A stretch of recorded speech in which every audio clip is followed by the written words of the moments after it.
A lo largo de 2000 años, filósofos, psicólogos, neurocientíficos han intentado, con sus propios medios y de manera independiente, resolver uno de los mayores desafíos a los que se ha enfrentado la humanidad: comprender la mente humana.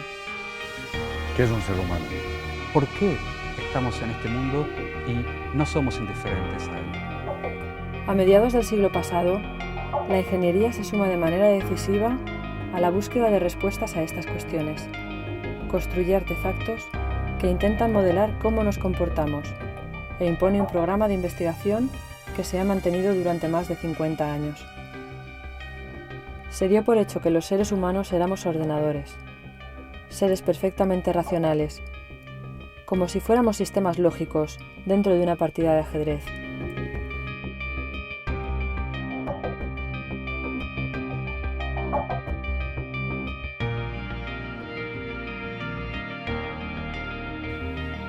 Pensar de esta manera ha tenido indudables beneficios, con aplicaciones en los campos más diversos. Hemos estudiado cómo el cerebro procesa la información y cómo la utiliza, y hemos empleado estas ideas para dar forma a importantes avances en campos como la robótica, la automatización de entornos industriales o la creación de espacios de realidad virtual. Sin embargo, cabe preguntarse si todos estos avances tecnológicos no nos han desviado del propósito original y si la imagen que nos devuelve es correcta. El interés principal de esa revolución, que era entender al ser humano, terminó, si se quiere, estrechándose en una visión bastante particular, que es la visión de que el ser humano y su mente tienen la estructura de un ordenador.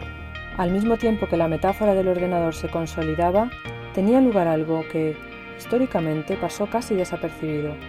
Una pequeña comunidad, surgida al margen de este proceso, promovió una serie de reuniones en las que sentaron unas nuevas bases conceptuales y metodológicas. Huyendo de las fronteras entre disciplinas, concibieron el estudio de la mente como un esfuerzo colectivo e integrador. Gracias a este esfuerzo interdisciplinar, la ciencia cognitiva ha relegado la metáfora del ordenador a un segundo plano. Fundamentalmente, el punto ciego de esa manera de pensar es que si bien podemos ser muy eficientes como ordenadores, las cosas no nos importan, a menos que también tengamos una base corporal en la que nos vemos afectados por el mundo.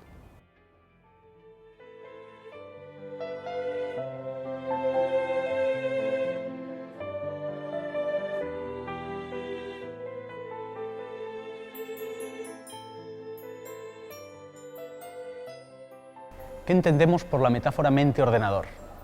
Es un modo en el que nos explicamos cómo funciona nuestra mente. Se reduce a seguir 3 etapas secuenciales.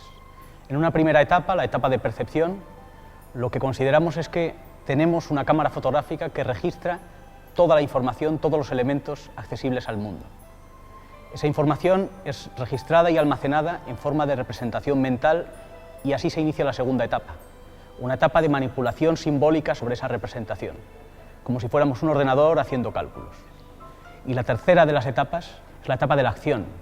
El resultado de esa manipulación, de ese procesamiento simbólico, resulta en una orden concreta motora que el cuerpo inicia y despliega en el entorno en el que se encuentra.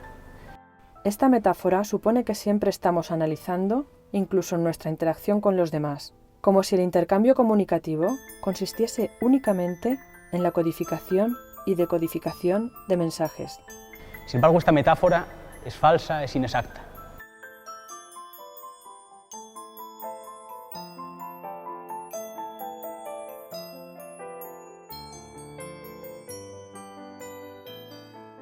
Desde el momento que decidimos acercarnos para poder percibir algo a la distancia correcta, como cuando miramos una pintura en un museo, nuestro cuerpo está actuando para percibir.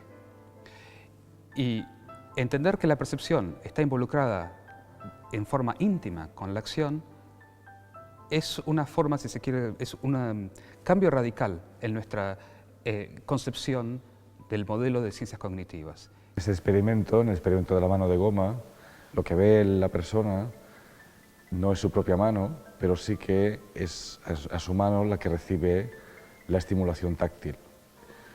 Lo que hace el cerebro es integrar el feedback visual con el feedback propioceptivo, táctil, que experimenta, y por eso es que si le amenazas con golpearle esa mano de goma, va a experimentar miedo de que sea golpeado y va a tratar de retirarla, evidentemente.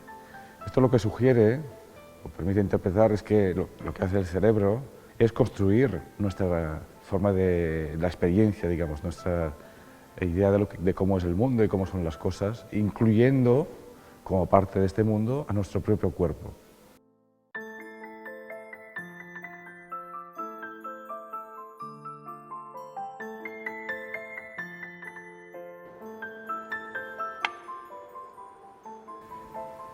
Nuestro mundo no es un tablero de ajedrez. En realidad, nos caracterizamos por sobrevivir en entornos no tan acotados, sino inciertos, abiertos, y por desarrollar preferencias espontáneamente, ser capaces de luchar contra las eventualidades, contra los imprevistos. Ese sería el rasgo que nos caracteriza. Debemos valorar los modelos simples y parsimoniosos, o que nos permiten entender cómo con menos información, con menos elementos, somos capaces de anticipar más. Nuestro modo es simple, tiene que basarse en elegir cosas básicas, no en tratar de tener toda la información para luego elaborarla, reelaborarla y procesarla. Imaginemos la situación en la que hay indiferencia a la hora de elegir entre dos opciones. En ese caso, un robot no sería capaz de, a partir de un criterio y de un análisis de datos, romper el equilibrio que le supone elegir una opción o la otra. Sin embargo, en las situaciones reales donde los humanos no tienen manera de romper ese equilibrio, lo rompen utilizando o accediendo a su parte emocional. Simplemente el cansancio o la pereza nos lleva a romper esa estructura de equilibrio. Cuando pensamos en las ciencias cognitivas tradicionales, generalmente lo que se investigan son acciones muy concretas. Tomar una decisión, resolver un problema, cómo percibimos. Es como si siempre estuviéramos muy ocupados, trabajando todo el tiempo, y nunca estuviéramos haciendo algo divertido, algo que ni siquiera sabemos hacia dónde va. El juego, tradicionalmente, es precisamente ese tipo de actividad, la cual está abierta, en la que se crean nuevos significados, nuevas metas.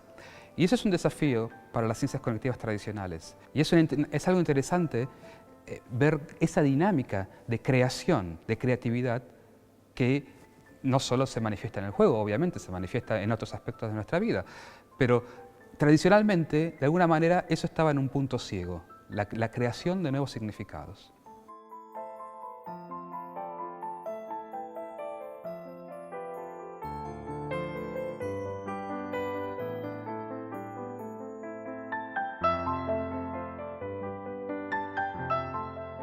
Tradicionalmente, la acción ha sido conceptualizada como el control de nuestro cuerpo, por ejemplo, por nuestro cerebro, como si fuera un ordenador central que indica a cada músculo cómo debe moverse.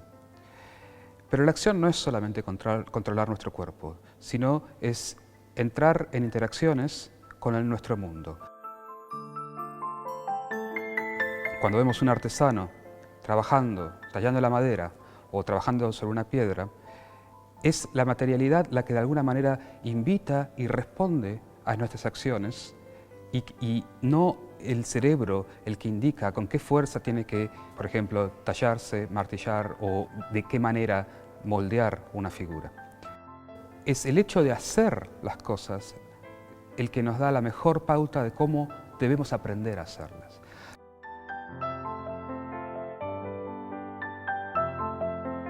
Aprendemos a hacer lo que tenemos que hacer haciéndolo. No hay otra manera.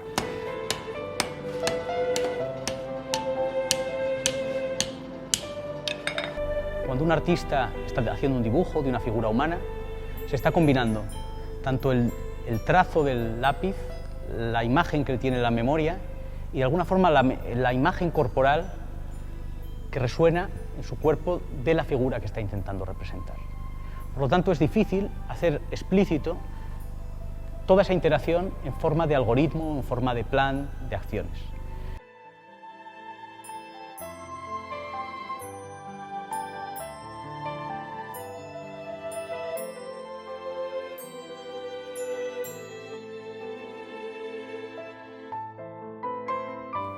Algo que sucede sin pensarlo muchas veces es que cuando hablamos con una persona, sin quererlo estamos corregulando la distancia interpersonal. Si se trata de un amigo y tenemos una conversación un poco íntima, podemos acercarnos y hablar en voz baja. Si se trata de una persona que conocemos por primera vez, hay una distancia razonable y que si la cruzamos, sin entendernos, nos sentimos incómodos. Eso es algo que hacemos sin pensar. Nuestro cuerpo sabe exactamente en qué contexto y con qué persona la distancia es la óptima. Ese es el punto de partida que nos interesa, no tanto el punto de partida de qué es lo que sucede cuando yo intento razonar sobre las intenciones de otra persona, sino qué es lo que sucede cuando estamos embebidos, imbricados en una interacción con el otro.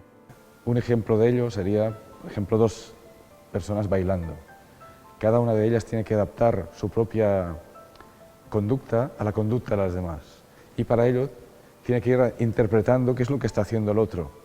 Pero no interpretando desde una perspectiva distanciada o inferencialista, no, directamente en su propio movimiento. Nota que le empuja porque quiere que se dé la vuelta o que lo siguiente va a ser una voltereta. Anticipa qué es lo que va a venir y responde adecuadamente en función de lo que anticipa, en una especie de bucle de reciprocidad. Ni el cerebro es un ordenador, ni la mente está completa sin el cuerpo. La importancia de esta idea cambiará la manera en que la mente será estudiada a partir de ahora. El cuerpo es lo que hace que el mundo nos importe. No podríamos tener ningún interés en las cosas que nos suceden si ese interés no fuera corporal. El progreso en la comprensión de la mente dependerá de audaces propuestas conceptuales transdisciplinares que llegarán más lejos que las actuales. Pero necesitamos investigación más conceptual y más básica para tener hipótesis sobre cómo nuestro cuerpo y nuestra mente se adaptan y se acoplan al mundo natural y al mundo social. Investigación que nos permita tener nuevas ideas, nuevos conceptos y no tanto que se aproveche de recursos tecnológicos. Estar a la altura de estos cambios requerirá una profunda renovación en el perfil de los investigadores.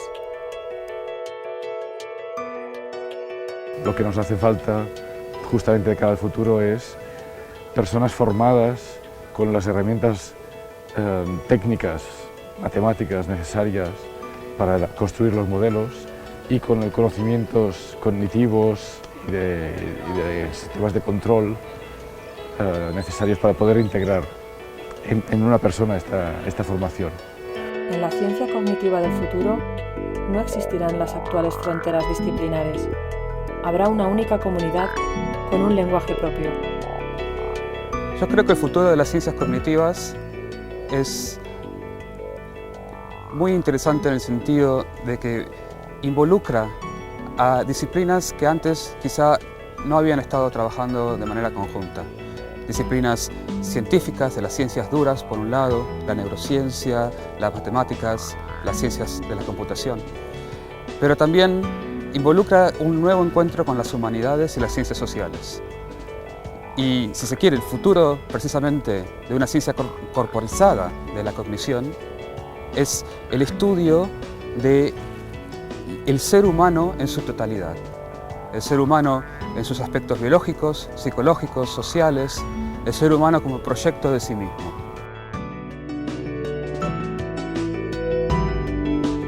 Un gran desafío para humanistas, ingenieros y científicos de mente amplia e inquieta. Un reto que promete ser emocionante.